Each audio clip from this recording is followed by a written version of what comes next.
Teď nás čeká téma lemování. Tak já jsem si pro vás připravila několik způsobů toho lemování a ukážu vám, co na to budeme potřebovat. Tady máme lemování krajkou, které je vlastně vnořené takhle z rubu. Tak, na to používáme takovéhle tenoučké kraječky. Zase platí, že ty materiály musí být pružné. Na ty lemy musí být opravdu hodně pružné. Takže to se dají použít takovéhle krajky. Ta šíře těch kraječek, pokud jde o lemování, nikoli o ty pasy, tak by měla být do 1 cm. Ten 1 cm je asi ideální. Co je víc, tak už na ty lemy se úplně nehodí. Tady máme třeba krajku, která je hodně elastická, ale kdybychom s ní lemovali vlastně takhle tu nohavičku, tak buď bychom tu nohavičku nalemovali úplně klasicky, a znamená to, že vlastně tady v těch místech se nám takhle vlní. Je tam prostě té látky hodně, protože ta krajka je široká. Nebo bychom tu krajku hodně natahovali, aby se nám vlastně tady nikde nevlnila. Ale tím pádem bychom si stáhli celý tady ten šev. A ty kalhotky by zaprvé by tlačily a taky bychom si zmenšili celkovou velikost těch kalhotek.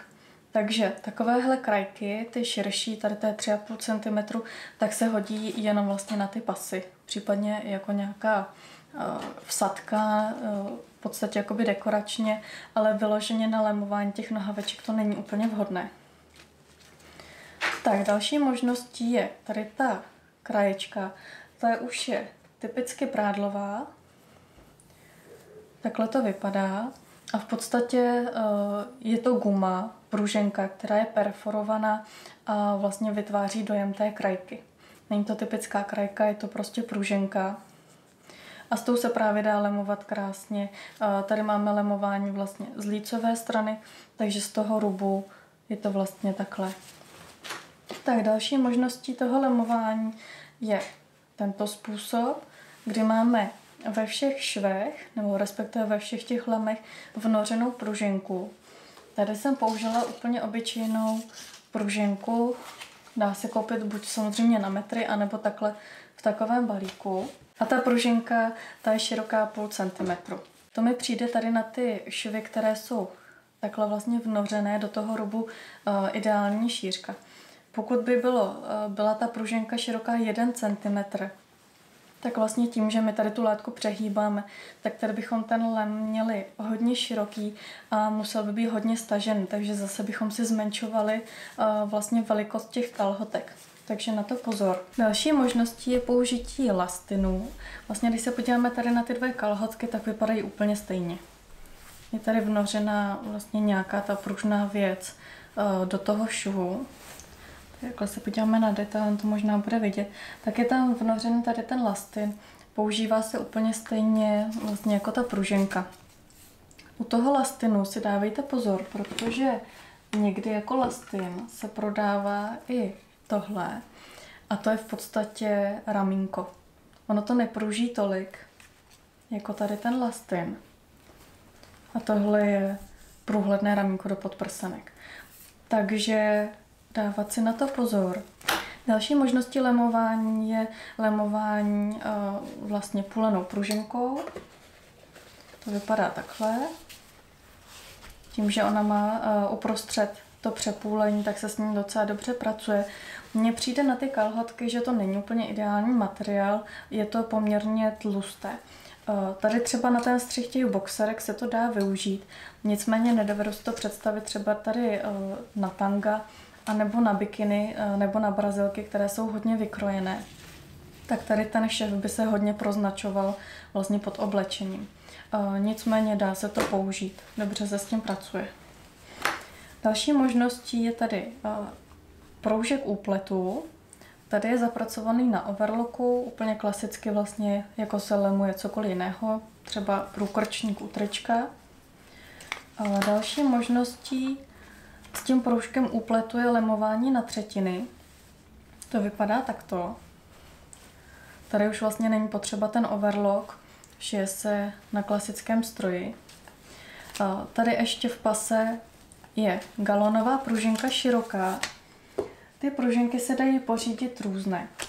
Zase na internetu se to hrozně špatně kupuje, protože nevíte, co vlastně dostanete. Tady ta je příjemná, je měkká, takže se s ní dobře pracuje na prádlo, byť je takhle široká, si ji dovedu představit na nějaké pánské boxerky třeba. Tady ta pružinka vypadá velmi podobně, ale už je docela tuhá, takže na spodní prádlo třeba vhodná není. To je tak do sukně. Co ale vhodné je, tak jsou tady ty pružinky, to jsou ty galonové. Když se takhle na ně podíváme, tak oni jsou vlastně průhledné. To ukážu. Když to roztáhneme, tak jsou tam vidět ta očka. Jsou velmi pružné a jsou jemňonké. Krásně se s nimi pracuje, vlastně vidět, jak se ohnou, nikam netrčí. Takže to jsou ty galonové pružinky, tady třeba v šířce 1 cm. Na to lemování přeci jenom takhle do těch nohaviček doporučuji kolem těch 0,5 cm, protože jinak to trčí a tlačí. Takže tady ta je normální, není tak ohebná jako třeba ta galonová, ale je zase tenčí. Musíte vyzkoušet, s čím se vám bude líp pracovat a co vám bude líp sedět. Takže to máme. Tady ty varianty. A tady poslední 2 varianty. Vlastně jsou to ty neviditelné kalhotky, takže lemování těch nohaviček není žádné. U těch tank tady vlastně není lemování vůbec nikde. A tady, protože jsem používala vsadku, tak jsem to potřebovala nějakým způsobem zpevnit, takže tady jsem vlastně použila ten lastin, který se všívá pouze takhle do rubu. A v tom pase se to nevytahává. Tady v podstatě to lemování opravdu není potřeba, u těch neviditelných variant tam není důvod, kde by se to mělo vytahat. Takže to jsou lemy. Pokud budete používat ty šikmé, ty proužky úpletu, tak si je vyrobte sami. Vyjde to určitě levnějc než kupované a spotřebujete zbytečky látek. Tady mám už nějakou zažehlenou variantu, nebo si můžete prostě takhle jednoduše střihnout. Tady ta nezažehlená varianta je právě vhodná na to lemování proužkem na třetiny. Já ty proužky stříhám široké 3,5 cm. 3,5 cm široký proužek je vlastně použitý tady na tu variantu kalhotek. Stejně tak i tady na tu variantu, která vlastně vypadá masivnic. A to tím, že vlastně velká část toho proužku tady v té variantě je v rubu těch kalhotek. A tady v podstatě je to v líci. A pořád jde o ten stejný proužek. Tak tady ještě ukážu, ty půlené pruženky se už dneska prodávají i vzorované, takže třeba na dětské kalhotky je to poměrně efektní záležitost. Na to lemování ještě zase do pasu, jako jsem to měla tady v té variantě, nikoli na ty nohavičky, tak nemusíte používat jenom tady ty proužky krajkové, můžete používat i hotové krajky, které jsou vlastně takhle v těch pruzích. Dávejte si pozor na to, aby pružily. Tady ta nepruží vůbec, takže vhodná určitě není. Naproti tomu tahle krajka, která vypadá úplně stejně, tak ta pružná už je. Takže pokud chcete nějaký široký pruh takhle do pasu, tak si jednoduše střihnete. Tak u toho lemování, kromě toho, že to má jakési dekorační vlastnosti nebo funkci, tak tím ale můžete částečně měnit i tvar těch kalhotek. Tady mám třeba kalhotky, všechny jsou šité podle jednoho střihu. To střih na bikiny. A když se podíváme, tak každé vypadají trošku jinak. Tady máme vlastně tu neviditelnou variantu, takže tady to je přesně, jak ten střih vlastně vypadá, i ten papírový. Tady je varianta lemovaná pruženkou. Tady jsme použili tu elastickou krajku a tady máme půlenou pruženku. Tady ještě vlastně v té variantě máme do pasu použitou tu širokou krajku, takže ono to opticky vlastně zvýší pas, ačkoliv jde úplně o stejný střih.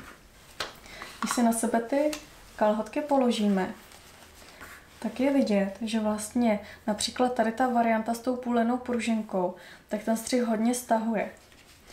Takže pokud třeba máte, nebo nevíte, kterou velikost toho střihu použít, váháte mezi 2 velikostmi a chcete lemovat půlenou pruženkou, tak zvolte větší velikost toho střihu.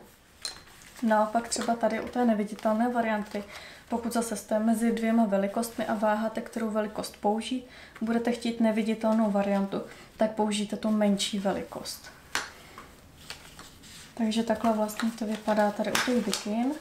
Tady se podíváme na brazilky, kde je to také vidět.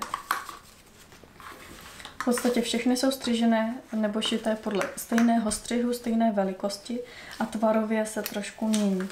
Tady je vlastně vidět, že nám třeba i o malinko vyskočí celková délka těch kalhotek, protože tím, že my to tady vlastně olemujeme, tak to celé stáhneme. Oproti tomu vlastně ten původní střih, vlastně ty střihové dílce byly stejně velké jako tady u té varianty. A stejně to i tady vlastně při tom lemování tím proužkem na třetiny, kde ten proužek prostě stahuje.